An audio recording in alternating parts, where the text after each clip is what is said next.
Christina Rea, and welcome to Breaking Out of Breaking In, a practical filmmaking podcast about taking your creative career into your own hands and making great work that gets seen without playing the Hollywood game. Or at least while changing the rules. Hi, I'm Brie Castellini, your other co-host, and today we are breaking down writing from personal experience and respecting real people's boundaries as a result.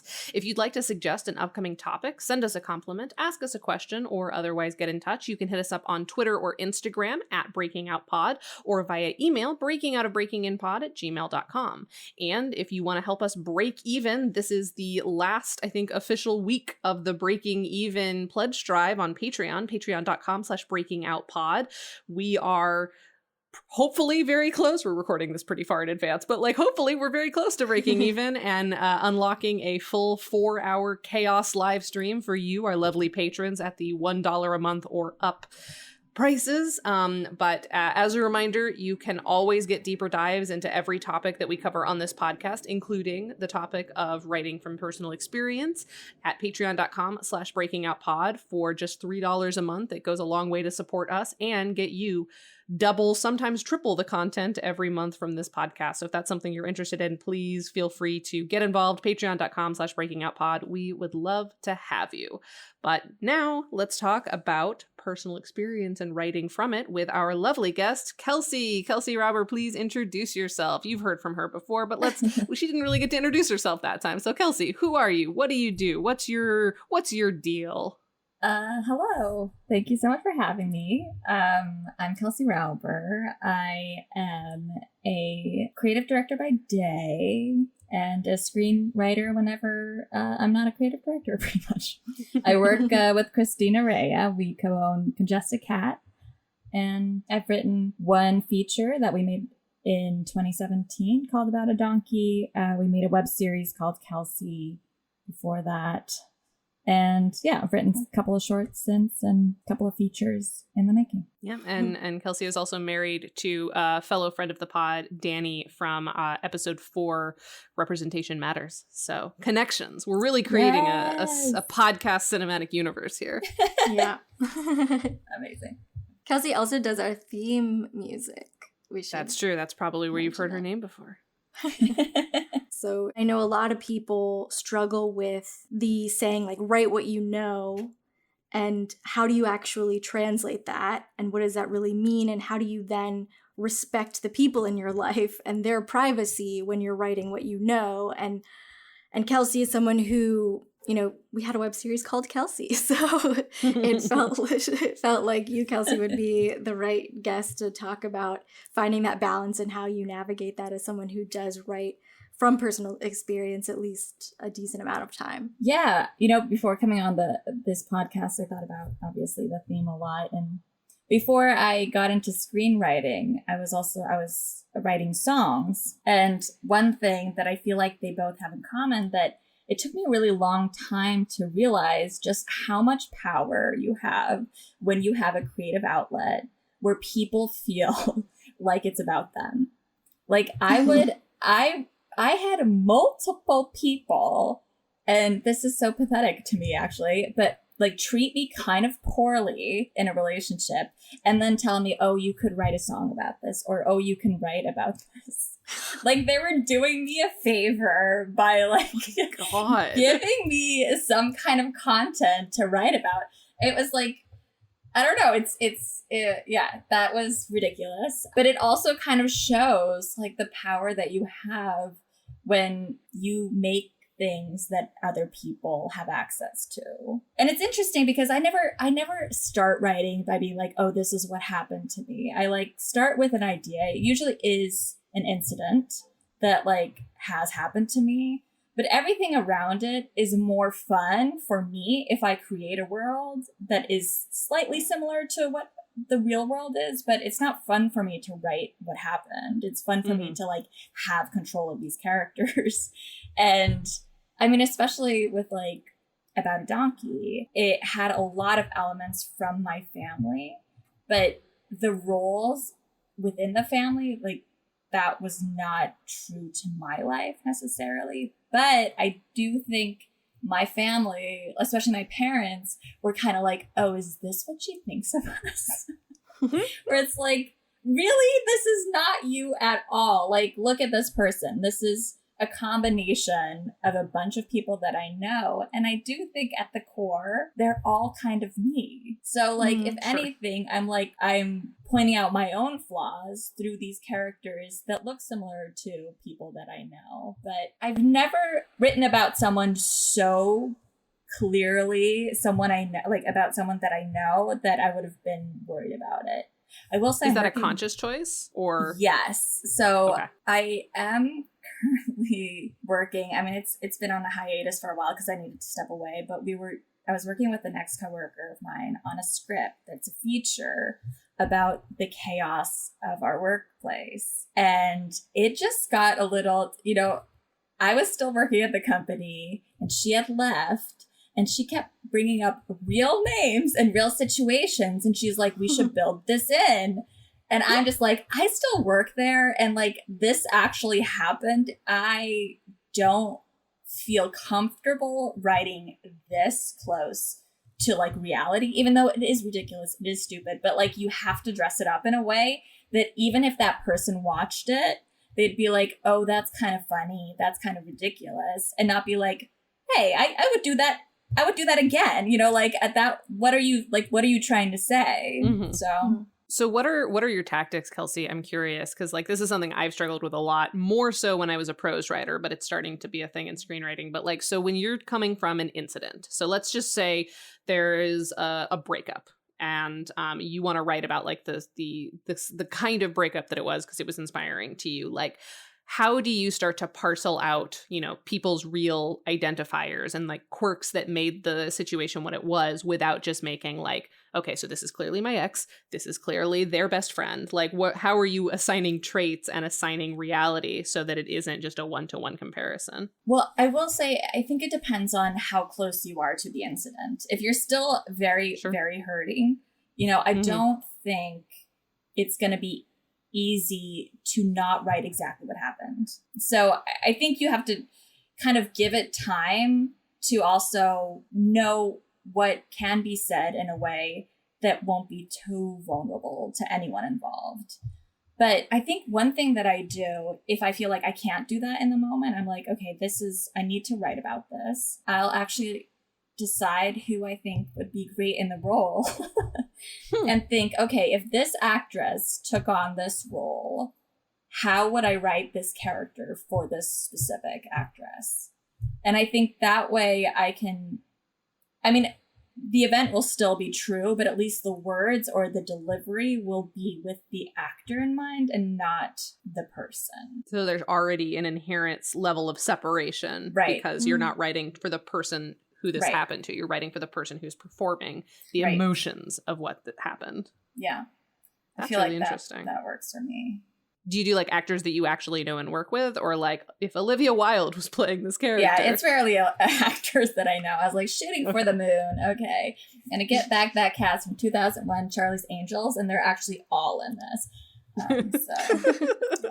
Okay, so I want to take a step back and just like, I think it's worth talking about defining the phrase "write what you know," because I think that there's a lot of misconceptions around it. It gets tossed around, and I think everyone has like a different definition of it. So I'm curious for the two of you, when somebody says "write what you know" as a piece of genuine screenwriting advice, what does your mind go to? How do you define writing what you know, Kelsey? I mean, I think it's just like, don't write from a perspective that isn't authentically yours or that you have a right to like write about. I think even when it's like men writing about women, it's how much time did you take to really dive into this character and not just base it on maybe one person in your life that could be misconstrued in a bigger concept. I mean, I like to write what I know or situations I've been in. I feel more inspired by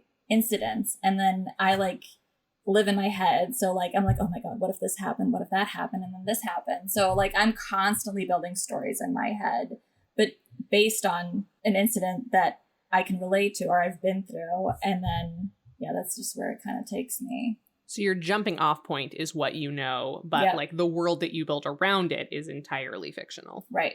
Yeah. What about you, Christina? Because obviously you have a very different writing style. I think like you're probably on one side of the spectrum, Kelsey's on the other, and I'm somewhere in the middle. So I'm curious for you. Yeah. What do you, when we say write what you know, what does that mean to you? Yeah, to me, it starts with theme. Like, I tend to start with themes when I'm trying to write. What is it I'm trying to explore or say? And then where I think write what you know, it's tough because then people think like, oh, I can only write who I am in the context of my life. And I don't think that that's really what the saying means.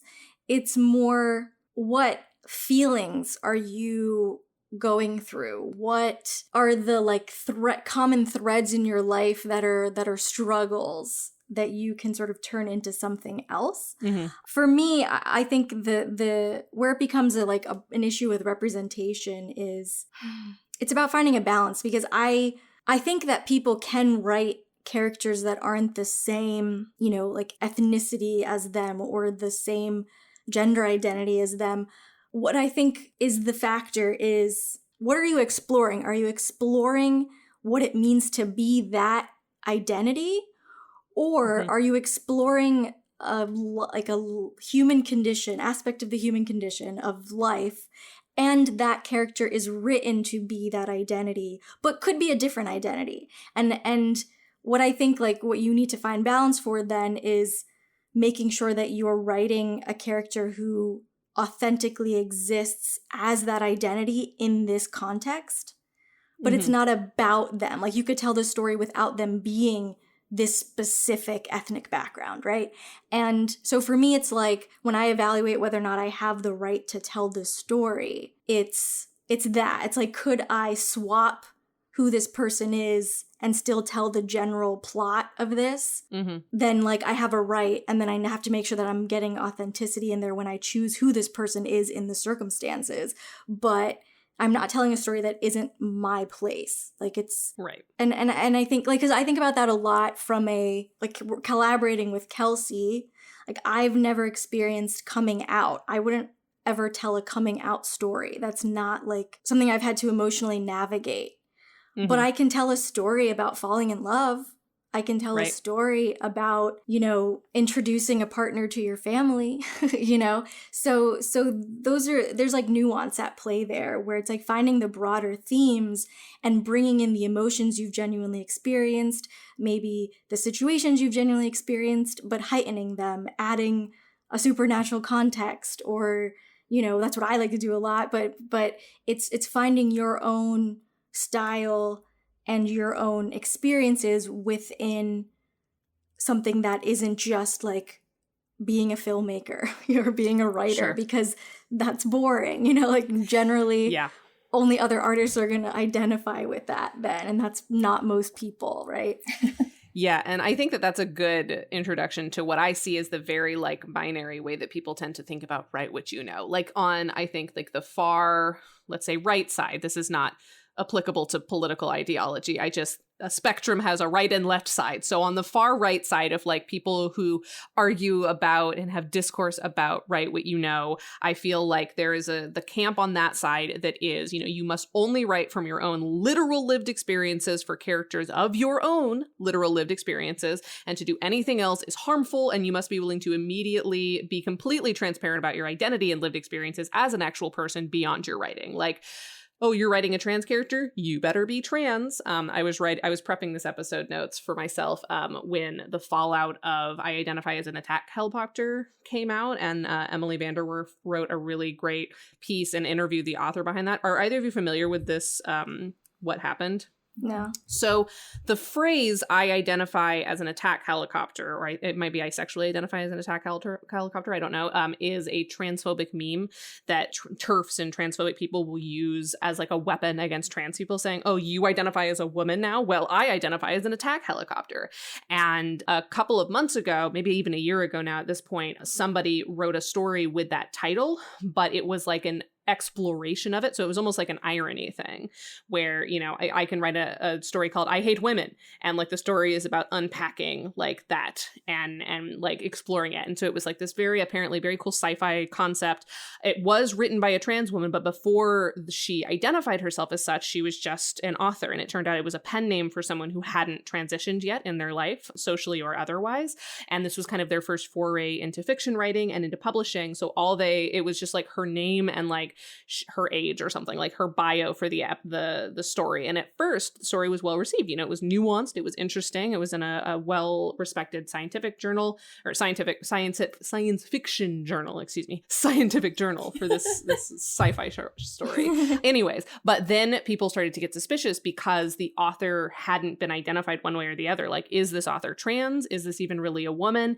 And then because like the coupling of kind of using the almost clickbaity, definitely risky like title that was, you know, calling out a very specific meme and style of discourse, and the fact that the author hadn't identified herself and you couldn't find her anywhere because it was a pen name and she had never lived or presented as a woman elsewhere in her life, people started to get really paranoid, and not for wrong reasons. There is a lot of shit that goes down on the internet that people will catfish you to like make Antifa look bad and stuff like that. So that was a weird way to pronounce Antifa, but regardless. So basically it caused this like huge explosion, and people were trying to like find this woman and were accusing her of things and all this stuff. People were telling her to kill herself because at a certain point, everyone got convinced that she was actually like a man, you know, and they were like analyzing the text like, oh, this has to have been written by a cisgender man. Otherwise, they wouldn't have said this. And like, if she was really a trans woman, she would have identified herself as such so we wouldn't feel so scared about it. And so like, it just became this whole thing where the woman had to like check herself into a mental facility. She asked for the story to be taken down because she didn't want any more of this.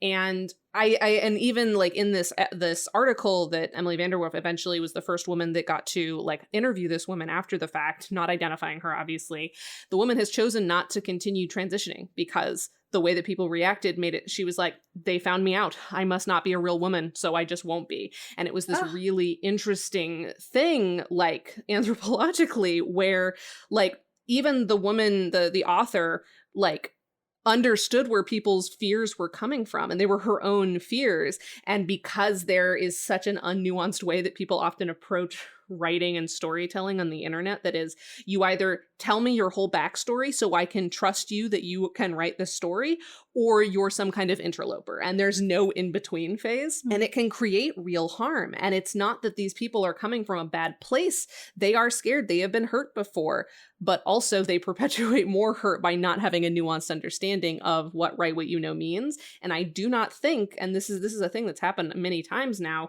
like I do not think that writers have the obligation to tell you every, you know, unique thing about their life. I shouldn't have to give you my blood test so that you know I can write this story. Yeah. But where the line is can often be very challenging. So that's one side of the like write what you know. There's like this sort of ethically pure culture war happening where like only like white queer people can write about other white queer people. We'll still get mad at you for not including people of color, but we'll get mad at you if you include them as well. So then I think there's the other side of it, which is like the more normie bullshit. I think the other extreme side of write what you know is the thing that Christina kind of alluded to, which is like your lived experiences and the lived experiences of people you know are the best inspiration to pull from, so you should feel free to take ownership of them and also, you know, make that your entire brand, which is how we get 10 million struggling white actors living in too small apartment with too many roommates in Los Angeles and New York stories. Like that's where all of those come from, is people who are like, well, this is what's happening, so I may as well just kind of transcribe what's going on around me, pull people's full identities, like, okay, I'm just going to write my roommate, and there it is. That's also how we get stories like Cat Person, which I was also talking to Christina about recently. Not about the story of Cat Person, but the story behind the story. Are you guys familiar with this one? Yeah, I sent Kelsey the article before the episode. So that, just to recap briefly, that the Cat Person was about a woman with a kind of not great sexual encounter with an older man. And what ends up being the like real story behind it is that the woman who wrote Cat Person had also dated the real life man, but took the details of the relationship from a previous woman the man had dated who she'd never met.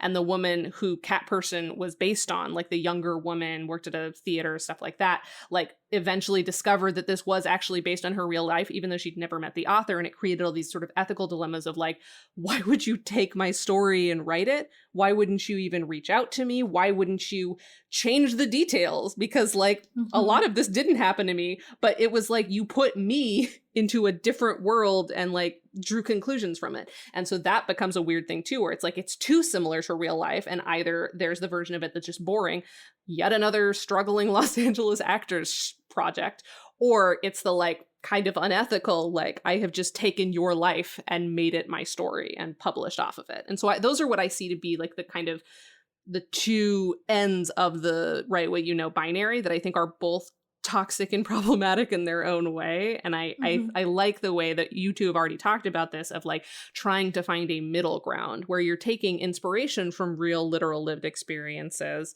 and from your perspective, but you are not like hamstrung by them. And it's not a moral question of, can you write this if you haven't checked off all these buckets? It's more about being thoughtful about the stories that you want to tell, why you want to tell them, and like making sure that there are clear boundaries between reality and fiction, which I think is a much healthier perspective. Yeah, I think, an example, when we were first talking about making About a Donkey, Kelsey had, she wrote it forever ago. I think I first read it in 2011 or 2012. Oh, wow. And that was the first draft, and I just kind of gave her some notes as like a friend to friend, writer to writer. And then after we made our web series, Kelsey, in 2013, and had a lot of success with it, and people were kind of wanting more from us, we got really excited about a Donkey, and we started talking about it with me as director and Kelsey making edits for the intention of it being a film. And then we were like, can we get real money for it? And we talked about trying to figure that out for a couple of years, and then we were like, let's just crowdfund it and figure out how to make it on 20 grand. But somewhere in those years, I remember at one point I asked Kelsey if the family could be not white, like some other ethnicity, because as like a director, I wasn't as interested in directing a white family. Like that wasn't, as someone who isn't white. Although there were definitely parallels to my father's side, and there were things that resonated with me, I was wondering just to like give actors of color more roles. And Kelsey said a very important, good thing, which was that she didn't feel she could write the family dynamics of a non-white family, any other ethnic group, because she knows what it means to exist in specifically a family like this.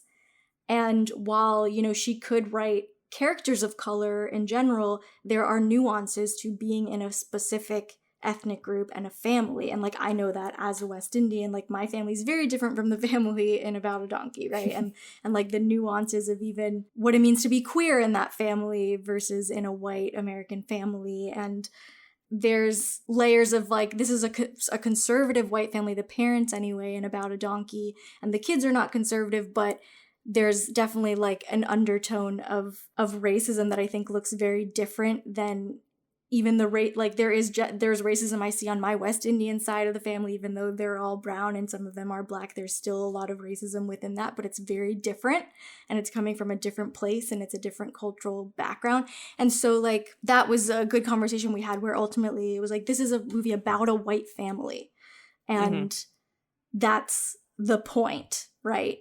And there was no way to really, for Kelsey to write a different family. Yeah, like maybe if you had co-written it, it would be different. But as Kelsey's story, also coming from a white family that is similar to what I saw in About a Donkey, I'm like, and I've seen other families that they're not like this. This is a white people thing. This is definitely a white people thing. I remember seeing, I think it was called The Humans on Broadway. It was a play that came out a while back, and it was just about like a white lower middle class family. And I remember coming out of it and I was like, I didn't enjoy that, because it was just like being at dinner with my family. And I feel like maybe people who don't have this family found something in it. But I was like, for me, it was just like a dinner that I would have left. This sucks. I hate this. But, you know, that's the other side of representation. Sometimes it represents you too well, and maybe this isn't for me. Maybe this is for other people's consumption. So I'm curious then, because Kelsey, you mentioned that some of your family were like, oh, this is what she thinks of us. Like when you were writing that and it was becoming more and more real that it was going to be made, were there conversations that you had with the people in your life who inspired the story? Did you try to just like keep them out of it entirely? Like what was that process like? Still being in touch with the people, because it's one thing to write about like a breakup or like an ex workplace that you no longer have any connection to, but when it's your family or partners and things like that, you know, how did you navigate that? Honestly, I mean, I sent them the script, but I didn't, to me it like isn't them, like it's based on a broader family, so I didn't honestly even consider being like, is this okay? I mean, looking back, because my mom was like, oh, you know, is the mother based on me? And I was like, in what world is that character based on you? No, it's, you know, like that.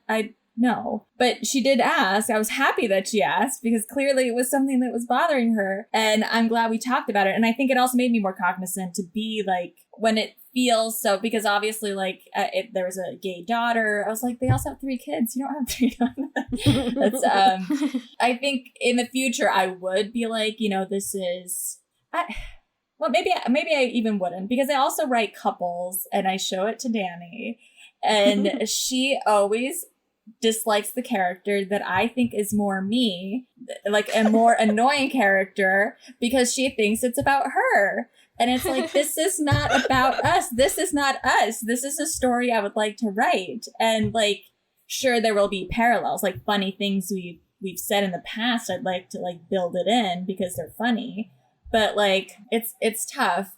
And just like quickly to come back to Cat Lady, what I thought was so interesting there is that the conversation they had afterwards, like the author of the original piece was kind of embarrassed, it seemed like. Mm-hmm. But you can't tell me that she didn't write that in like bad faith. Using so much information of someone that actually exists within your circle. I mean, I feel like it was like the same town, same job, same age. She was a student, like literal details that you can fact check. Right. Mm-hmm. So that to me is honestly mind blowing. I don't know, like it goes, first I was like, maybe she was just lazy, but like, no, it feels so intentional. And maybe she was like dealing with her own like complexes, needed to do therapy instead of writing this piece. But yeah, I feel like when you can tell sometimes, and people I think are aware that they have some power or like need to work through something and write it that in a way that is too true to life. And it can be hurtful to the people they write about, because the other party does not have the option to like counter with their viewpoint. Right. It's not like you're writing battling novels or short stories. It's like one person has the platform and has like basically taken the wind out of your sails and is like, nope, this is the story. Yep. Totally. And I think that can also be a challenge in the writing process. Like, so my senior thesis in college, when I was still a prose writer, is I wrote an epistolary novel told in blogs and emails. And sort of the central conflict or the central storytelling device was the main character, who was based on me, had a public blog that people at her school read, her family read, and had a private blog where she wrote under an assumed name. And it was sort of the dichotomy of her public and private life, but still wanting to perform both aspects and like that. But like the actual story was just the story of my last 6 months of high school, when my parents were going through what I saw as a very unexpected divorce, and a lot of things happened, and I basically just wrote them down. And I, heightened some of the situations, but like this novel, it can never go anywhere. I took literal blog posts that I wrote and just transposed them and updated the grammar. And that was part of the novel. And it was very cathartic. But looking back at it, it's like, I used to get really defensive when my thesis advisor would be like, I think that this needs to change. I don't think these characters make sense. And I was like, oh, no, they make sense. And she was like, okay, what do you mean? And I was like, oh, no, that really literally happened. And she's like, well, that's not the point, because this isn't a nonfiction story. Are you writing an essay? I'm like, no, I'm writing a fiction. I'm like, she's like, okay, then it needs to be fictional. Right. And I had a really hard time with that, because I was like, no, it needs to be this because that's true. But because that's true is not the defense that you think it is. Unless you are literally writing nonfiction, the fiction has different rules. Mm-hmm. Things that seem like fake but are really true seem more fake in fictionalized places. And so I think that not only for like the ethical bounds of writing based on true stories, but also for giving yourself the freedom to tell the best version of the story that you can, you do need to like be able to take a breath and separate and say, okay, this is no longer my best friend character. This is the character who in the story is semi-inspired by my best friend. They have to be two separate people. Otherwise, you're going to get into more trouble and the story's probably going to be worse off for it. Yeah. It's hard not to pull from your own life because you get how another person would react to something for real. You know, like there are definitely exchanges I've had with Justin, my husband, that have made it into some of my scripts because it's just such an authentic moment that like because you need conflict, right? You need conflict to make a story worth telling, right? And I often will mine my own experiences for conflict because I want to create authentic characters and authentic situations. It doesn't mean that every married couple in my writing is me and my husband. In fact, none of those characters are.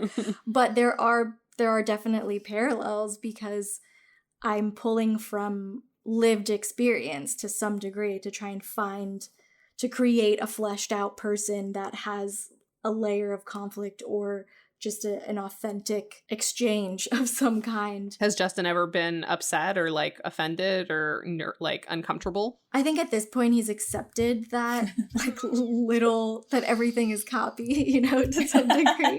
It's all about communication. And if I'm going to write something, I will usually tell him and let him, you know, read it before I decide to do anything with it. So it's funny, in Game Brunch, there's an exchange between Danny, Kelsey's wife, and also friend of the pod. She's acting in it. Her character is being set up with Miranda, this other character, and Miranda asks Danny what she does for a living, and Danny says that she's a marketing manager, blah, blah, blah. Like, she works for some company sure to be replaced by AI someday. And then she's like, what about you? And then Miranda says that she like uncomfortably says that she works for a tech startup that automates emails for brands and businesses through an AI. And that's what Justin does for a living. And so when he saw that, he was like, oh, you're like making fun of what I do. And I was like, well, come on, you know? like, yeah, you know, I think that's just a funny exchange for them to have. Yeah, so there's some times where he's like, he knows that I'm pulling from something, but I think I'm never like, we don't have, this is boring, but we're happy. So I think like, sorry to disappoint you guys, but I really love my husband and we have a great relationship. Right. So it's like, there isn't much to pull from that's like making him look bad or that he would be honestly same. I tried to write a character about my fiance and I'm like, this is too boring. Not because you're boring, but because there's zero conflict. And I feel like to even try to fake some conflict between like, you know, our characters would just seem weird and off. So I've just I'm like, the only time I would ever write us as a couple is if I'm writing a sitcom and I need like a neighbor couple that you basically never see and who come out, do like a little bit together and then go back to their house. That's the only authentic way to represent our relationship. And I love that about us. Amazing. There is, though, one thing that I think if we fight about anything, it's that he likes to try and solve problems when I just want to vent. That's like a thing, a dynamic that we have where I'm complaining about something and he goes into problem solver mode and is like, have you tried this? Or you could do this. And I'm like, I just want to be pissed off. And I want you to listen to me and like sympathize with me, not like give me necessarily the other person's perspective. I just want to be mad at that person. And like, we can maybe, when I'm ready to get into problem solver mode, great, I know you can do that. But right now, I just want you to hear me. And so sometimes that is a dynamic that comes out in characters. But I think that's like a common dynamic with relationships in I'm general. Justin so and like, I'm definitely both. Justin. I love to solve other people's problems, but sometimes I just need to vent and like I'm not good at taking my own medicine. It's like, can I just talk? Like, don't solve this for me right now. Yeah, no, I mean, I'm also can sometimes be that person, but not with him, because he's like, usually what he's venting about is like work stuff that's so complicated and over my head that I'm like, I couldn't even solve this for you if I wanted to.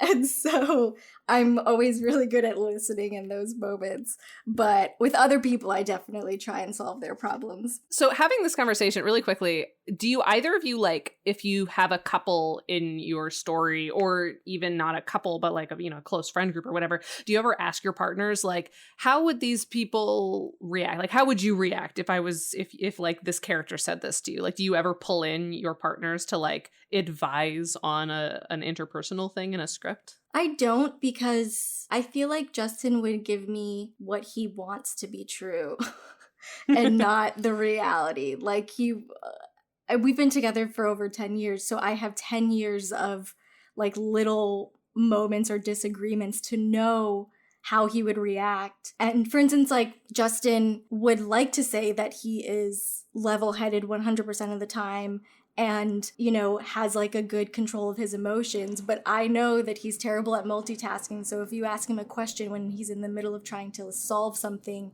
he's going to be at like an 11 when he responds, And That's what Quinn does. It's so weird. I'm like, okay, you need to calm down there, friend. He's like, just let me finish the thing I'm doing. Don't ask me other questions. Exactly. And so I feel like I don't need to do that because I have someone I've been living with for 10 years that I know, it's like, I've never done that. I can't even really think of a moment, but I have asked him after writing something if it feels authentic, if it feels realistic, that this is how this would, evolve. To the previous question, there is one thing where Justin did kind of like push back.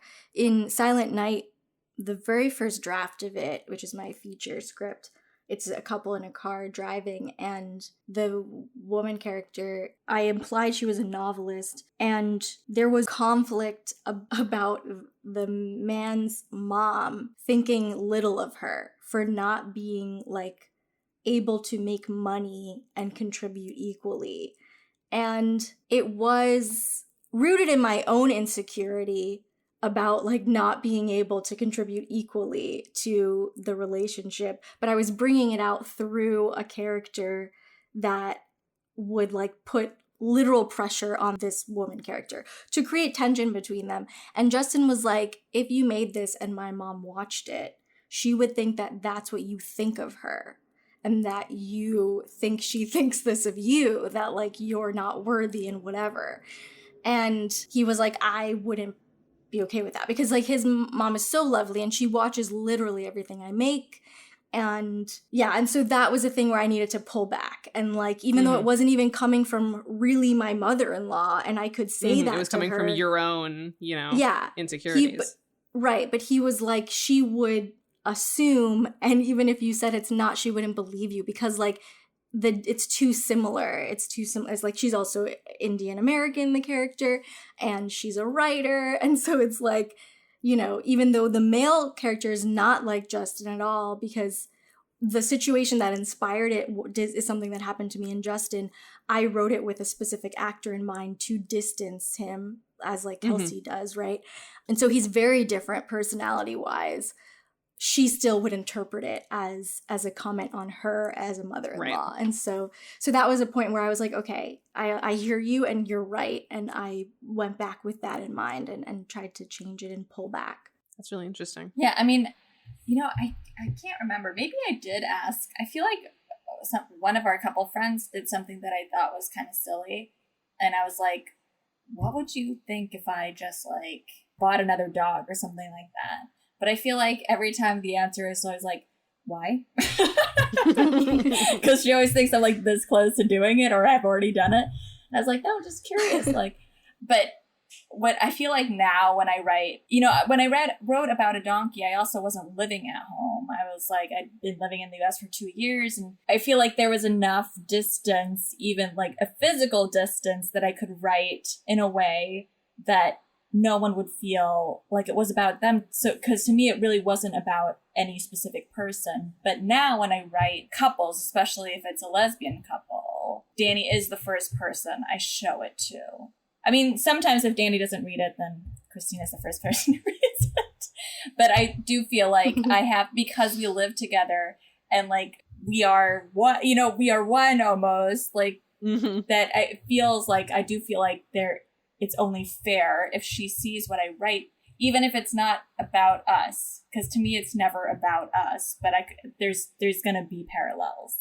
And I do feel like she has a right to give feedback in a way that is like, I'm not comfortable with this, or, that's not funny.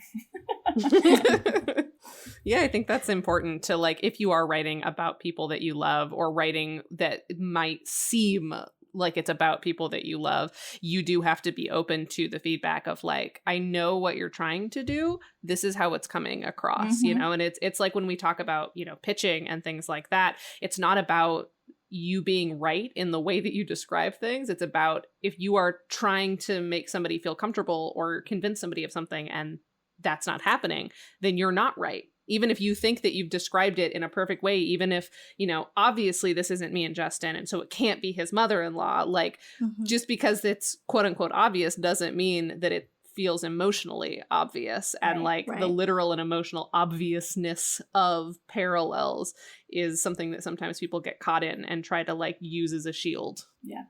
So there's like within your relationships, making sure that everyone feels like they've consented to how the portrayal is, because on the external side, people are always going to assume it's autobiographical. Right. Like I don't know how to write single people for the most part now, because I haven't been single for 11 years, like I don't know what it's like to date right now. I have no idea what the etiquette is of certain things. Like my friend recently asked me how long he should wait before texting someone. I was like, I honestly have no idea. Like I could tell you 10 years ago, but I have no clue what the interpretation would be if you texted right away or waited or whatever.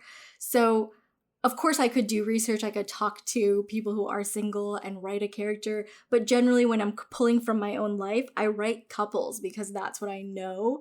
And that's a dynamic that naturally just like is what I'm interested in writing because it's what I'm living.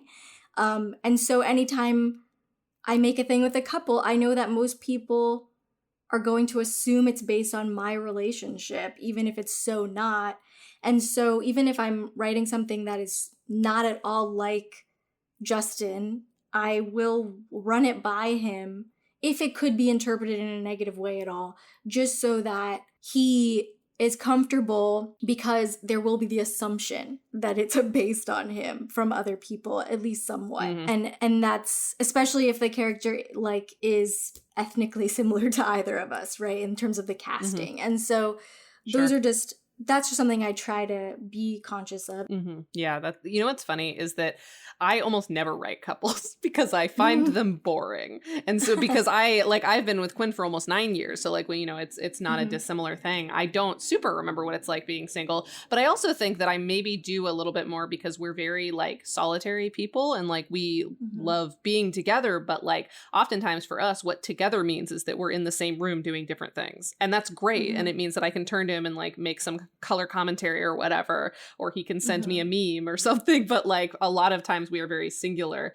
And so maybe I just remember what being single is more. But yeah, I don't find couples interesting at all. At least not in the stories that I'm currently telling. I'm like, oh, you're so tied down. Because I think like for me, when I became a part of this couple and we got serious very quickly, I was like, okay, this part of my life is basically fully locked down. Everything is cool. And it has been for 9 years. And I'm like, well, that's not going to be narratively interesting. If this is working, I don't know where the drama comes from. And then I will have to invent drama. And then I'll feel bad because it will look like I'm trying to create drama for me and Quinn because we're not narratively interesting. But even he is like, no, we're not narratively interesting. Isn't it awesome?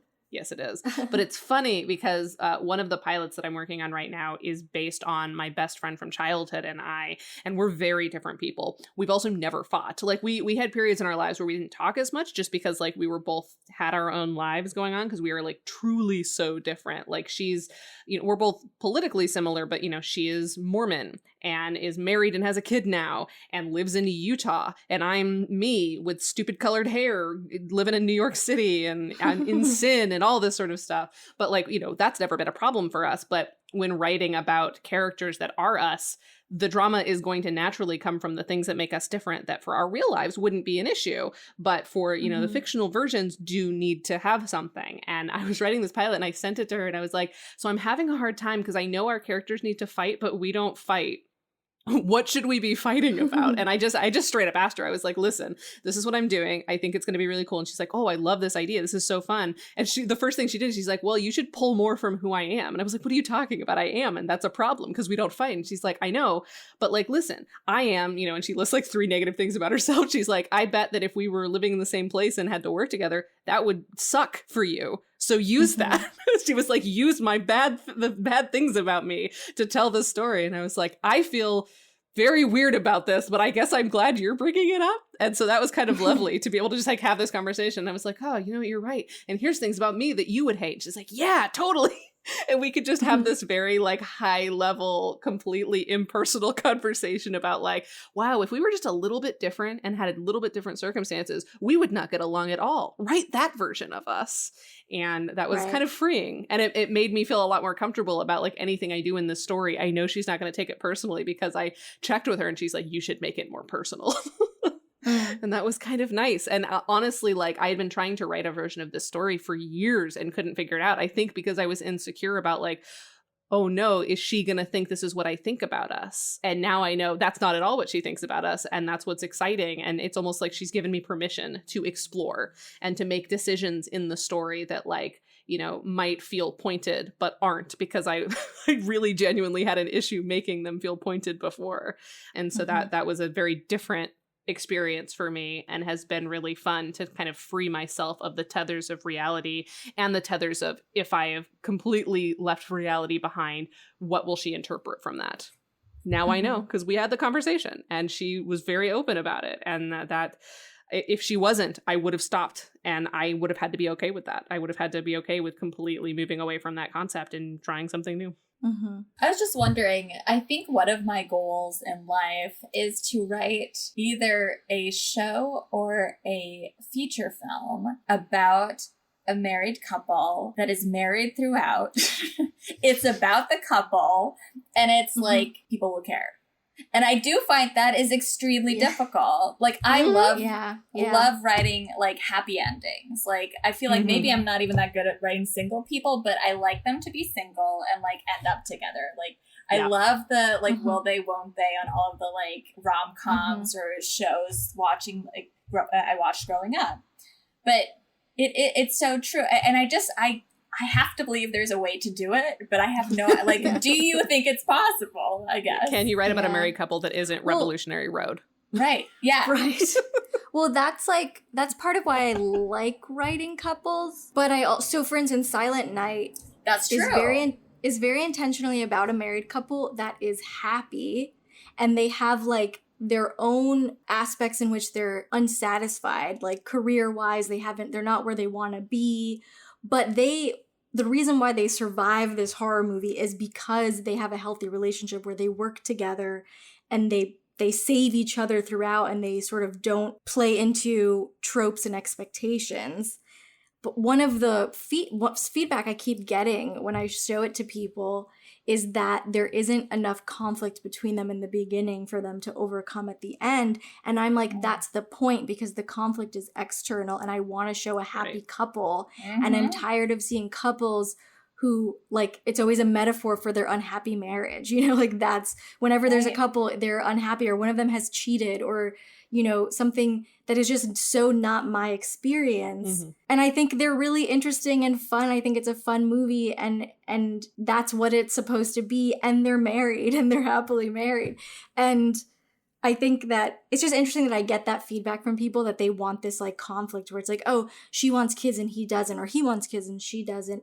And I'm like, I don't want to tell that story. I don't want to tell a story about a couple that's disagreeing and unhappy and in a rut at the beginning and then they like fight a monster together and then they make it work. I want to tell a story about a happy couple that has to fight a fucking monster together. And the reason they survive in the end is because they're good communicators and they're good collaborators and they've built a life together so they can fucking fight a monster together, And like, it's just so interesting that people don't just, their go-to is to create drama between them.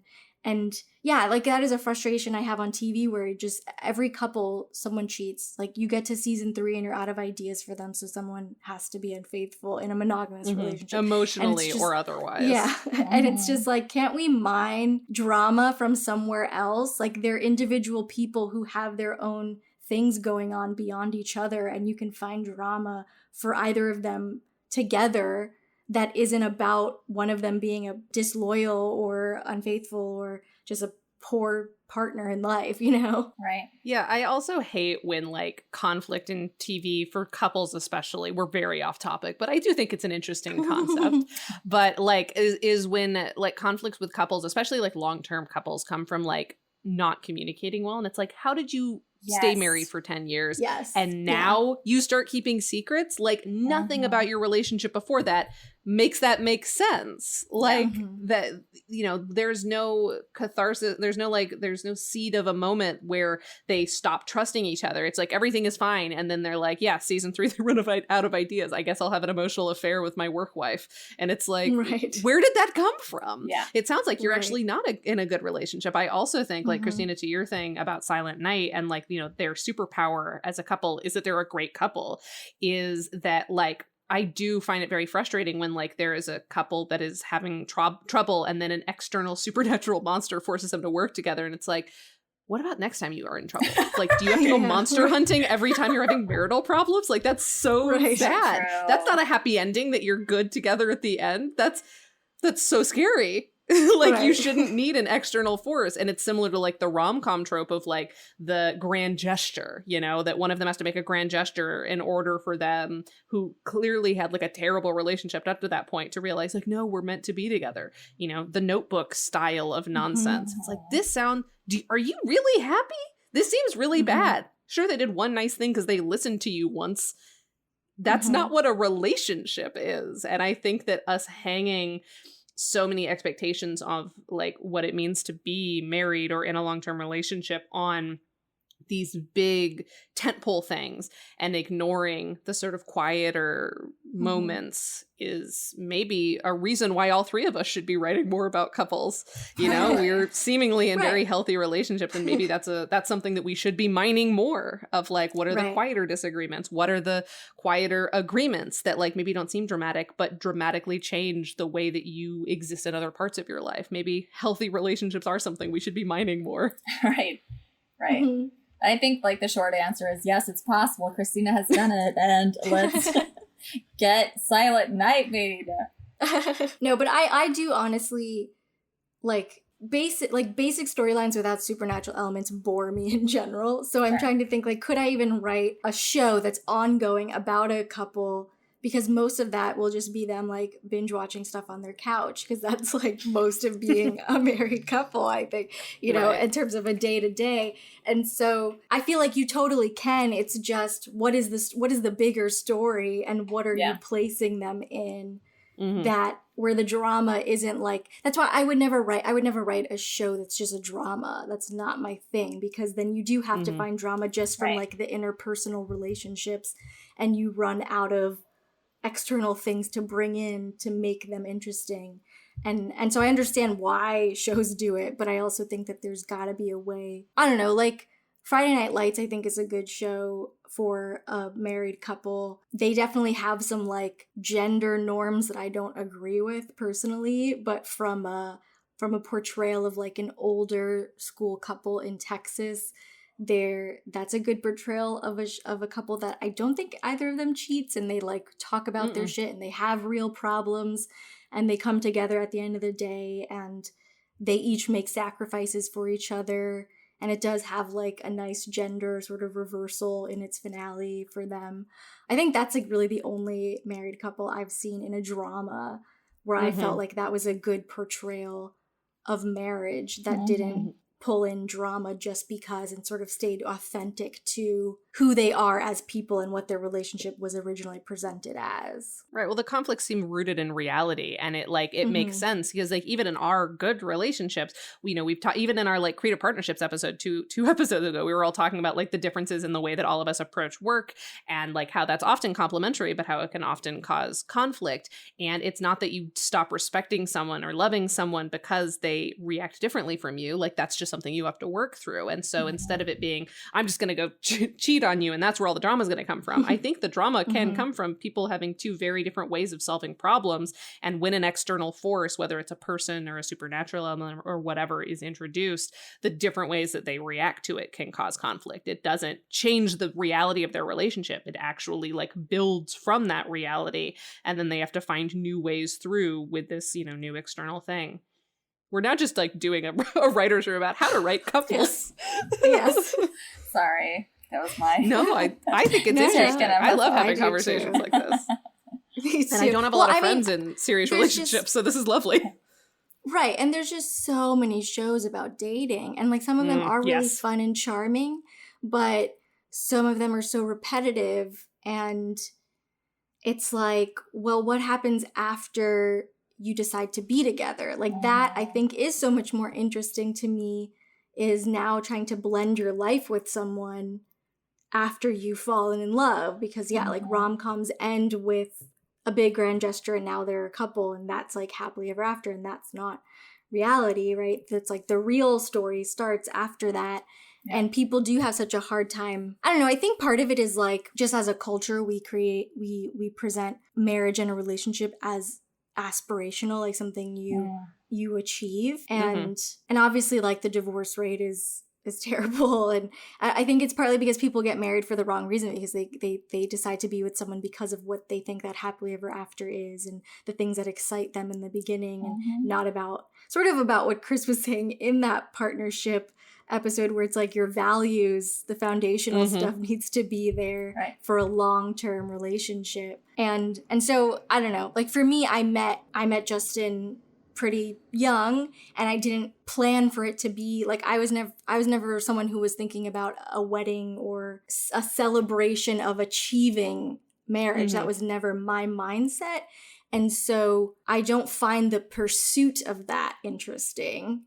I happen to fall in love with this person who is my person, and and we're building a life together, and we love each other, and we make sense together, and we also have had growing pains in making our lives make sense together, because we are different people who have different habits, and we're also very solitary people, so we like our alone time, and there are things that make us work. But the point I'm trying to make is just like, I find all of that more interesting than the falling in love, or like the sort of rom-com presentation of falling in love. Sure. And I would like to see more representation of making a relationship work, and showing people who are already together and have chosen to be together and continue to choose each other, That's nice. Fun fact, I just researched it. Millennial divorce rates are 26, or our marriage rate is the lowest at 26%, but we also have a lower divorce rate as a result. So I think that the divorce rate was really a thing of women from previous generations, largely like finally having the financial and social ability to be separate, that they were like, well, fuck this. And I think our generation, like we have lower birth rates, which is probably eventually going to be an issue. But we also have lower divorce rates and things like that, because, we know that we can take it slower and make decisions that make sense, rather than, decisions that we have to make because of external forces. Right. I think, I think our decision making in general is much more substantial. It's about substance of like what we actually want in life, and not about what we're expected to want or think we're supposed to want. And also just, there's so much, obviously, like women having more agency across the board. So marriage not being about stability because you can work. And there's been more representation of like women's pleasure, and that being actually a priority in a marriage, in like, in a hetero marriage at the very least, whereas if you're allosexual anyway. And so there's just like been growth as a whole. I think that we're still making content though that's sort of like for an older target audience. Yeah, because they're who set the rules, and so the standards of those previous generations still force us into these weird boxes that right. definitely don't make sense anymore. But I do feel like if you think about, I can't remember. I think it was Jim Belushi, and I don't know if I should but he had this terrible sitcom, and I truly think this sitcom was based on Kevin Can Go Fuck Himself or whatever the show is. Oh, the AMC one. But like, think about that generation that had so many shows of where like, this is so toxic, but it's hilarious, and it's like, no, you were normalizing this horrible, horrible, horrible behavior. Then I think people are like, oh wait, hold up, this is actually terrible. Let's get out of here. And yeah, I think maybe we are slowly moving into a direction where people are more open to be like, hey, you know, we don't need this like, well, they won't they. This is a strong couple. This is what this looks like, and it can still be funny, and it will always have conflicts. Like humans are humans. Like there's you know, you're gonna have disagreements, and everyone's gonna grow, and you change. Like there's no way of stopping that train. Yeah, I haven't seen any. I don't know if there are any current like sitcoms that are specifically about a married couple the way that there were so many in the 90s where it was like terrible husband, nagging wife sort of dynamics that have been subverted. But I will say that I've seen like two of my favorite will they won't they couples of recent years both have an Amy in them, and that's on Superstore and on Brooklyn Nine-Nine, which, yeah, those are good ones. Ignoring the, cops of it all on Brooklyn Nine-Nine. I'm very, I think their new season premiered yesterday. Now I want to watch that because I know that they gave a lot of interviews about like how they're making some serious fundamental changes, and I'm fascinated to see how they pivot. Very interesting. Me too. But I will say that those are two shows where it's like they managed to bring the couples together and keep them funny and interesting and not have it be the drama coming from people trying to break them up, but rather now put these personalities together and they make sense and they work, but there's also like some humor within that. Right. And that, so like those are two that I think have been successful. Yeah. We should just change the title of this episode. To like unpacking married couples in media.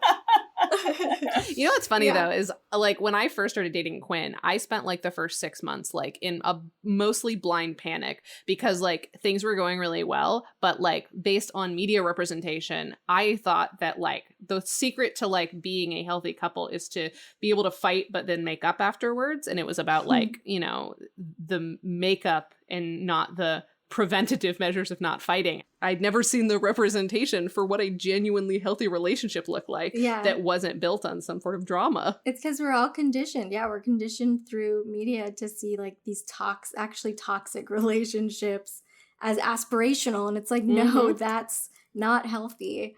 And so to bring it back around, we need more people in healthy relationships to write what they know. That's what we need more of. But with their partner's feelings in mind. Yes. That's what we've come full circle on. Perfect. We've solved it. Congratulations. Amazing. Is there anything else that we haven't covered, just about like any other anecdotes that you want to tell from writing something from personal experience or choosing not to?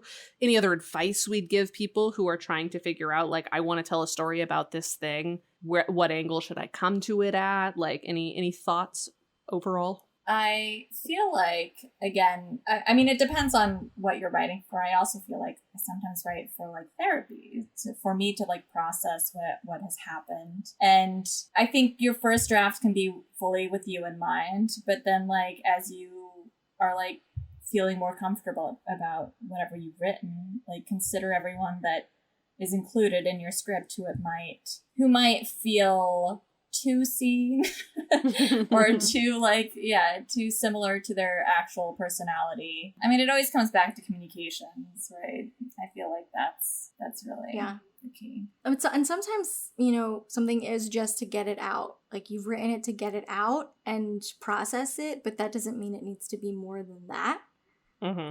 And sometimes like a little grain of something in that can become something else, but it doesn't mean You know, you can use such a little piece of reality and bring it into a totally different story. It doesn't have to be what sparked the idea or what initially you wanted to put on the page. I think with any story, when you really try to move forward with it beyond a first draft or an outline or whatever, but you're like, this is going to be something, you should be asking yourself why. And what are you trying to say? What do you want people to experience from this? What do you want them to take away from it? And maybe that thing can be in a different package, you know, like whatever the kernel of what the why is can be packaged differently. Yeah, just be open to using metaphors and allegories and changing things up and really just keeping that thread you're trying to get across. That's what really has to stay. I think that's a good way to think about it. I think that the packaging is an important thing to pin on, because I think that a lot of people get caught up with, this is an interesting concept. This is an interesting incident that happened. This is an interesting relationship that I have with this person. Like for me, for a long time, I met a boy on Facebook and it went terrible. And there's a lot to mine from that.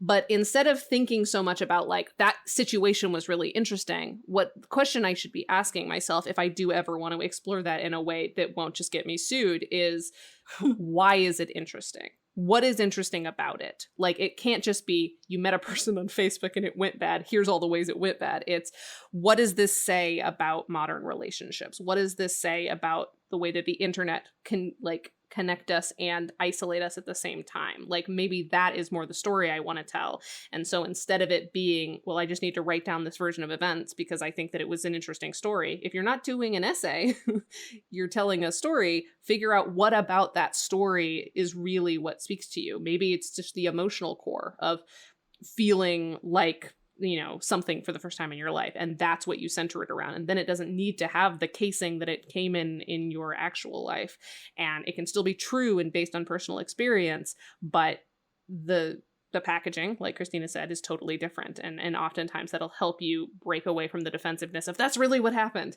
and more tap into, how do I portray how this made me feel, how this dynamic made me feel, how this treatment made me feel in an authentic way. Yeah. Any final thoughts, or have we put it to bed? This is how you write from personal experience.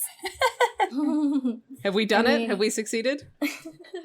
I think so. I think there's obviously other layers to it because, you know, if we start to get into the representation aspect of it, then you would want to talk about bringing in maybe co-writers or consultants, because sometimes it does make sense for you to package it a certain way, but to do so responsibly and authentically and sensitively, you want to bring in other people, so it's not just your perspective influencing that, you know. And so there's obviously that whole conversation as well. Yeah. 100%. Well, thanks so much, Kelsey, for being a guest again. Thank you. Thanks so much for having me. And thank you to Kelsey Rauber again for our theme music.